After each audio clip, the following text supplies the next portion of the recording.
Erica is uneasy and fidgety.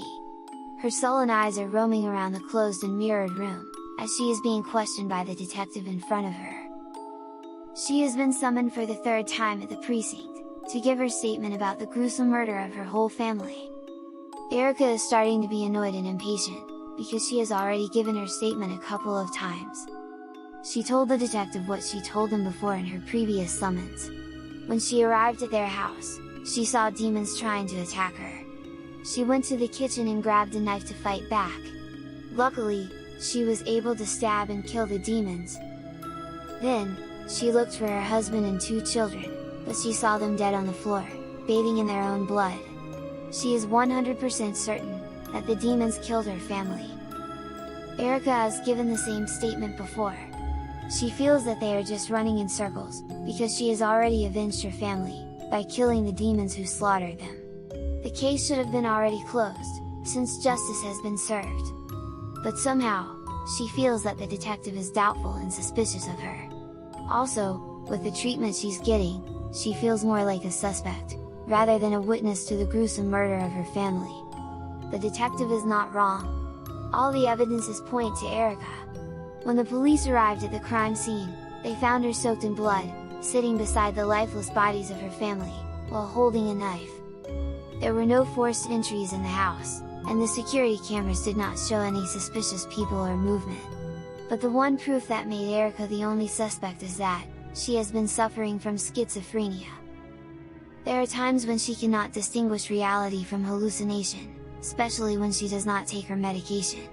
And according to her doctor, Erica has missed most of her appointments. The detective is checking some files when all of a sudden, Erica screamed and shouted, "Demon! Demon!" while pointing at the detective, who was startled by her frantic scream. She continued screaming, as if losing her insanity. Then she ran up one corner of the room, still pointing at the detective, as if fearful for her life. Moments after, the door swung open and nurses came rushing in. They tied Erica's straitjacket tighter, as she continued struggling, and still yelling, "Demon! Demon!" The nurses carried her to a stretcher, then strapped her around it. At that moment, the detective knew that the case is now officially closed. Though Erica would not be put in jail because of her mental condition, she will spend the rest of her days in a mental and behavioral institution. She will be placed in an empty room, alone, where she cannot lay eyes on any demon, whether real or hallucination.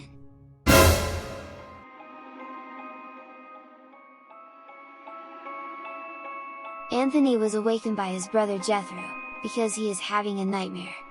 He quickly sat up on the bed, breathing heavily. But upon opening his eyes, he panicked, because all he can see is nothingness. Jethro asked him to calm down, and to lay again on the bed. He said that they are in a hospital, and that he should not be weary, because the doctors are doing their best to resolve his condition. Then his head started hurting. He started seeing flashes of what happened in his mind. He and his brother Jethro were driving home from a spring break party. They were on a highway when suddenly, a truck on the other side of the lane lost control. It was a head-on collision. Their car was overturned, and the windshield was shattered. Pieces of glass went straight directly to his eyes. He felt excruciating pain, as the sharp glass pieces continuously pierced his eyes. But before losing consciousness, he heard sirens coming from every direction.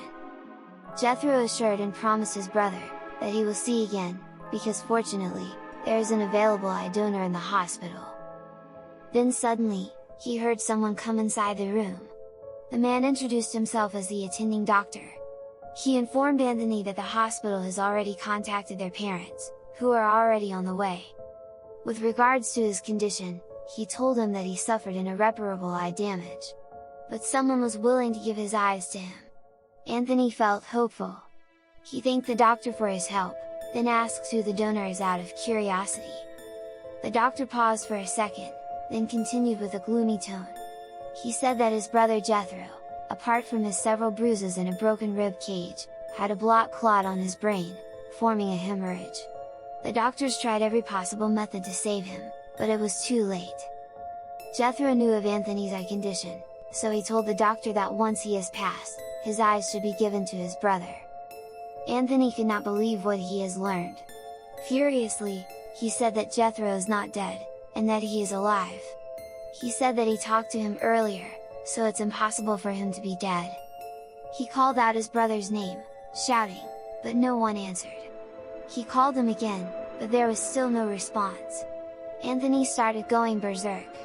He kept on shouting Jethro's name, and saying that he is alive. The doctor called some nurses to secure him. They gave him a sedative for him to calm down. Anthony hoped that this is just another nightmare, and Jethro will wake him up again. But the pain in his eyes is too unbearable, for this to be another bad dream. But as he was about to fall into sleep, somehow, he saw Jethro, smiling at him, from a distance, with hollowed eyes.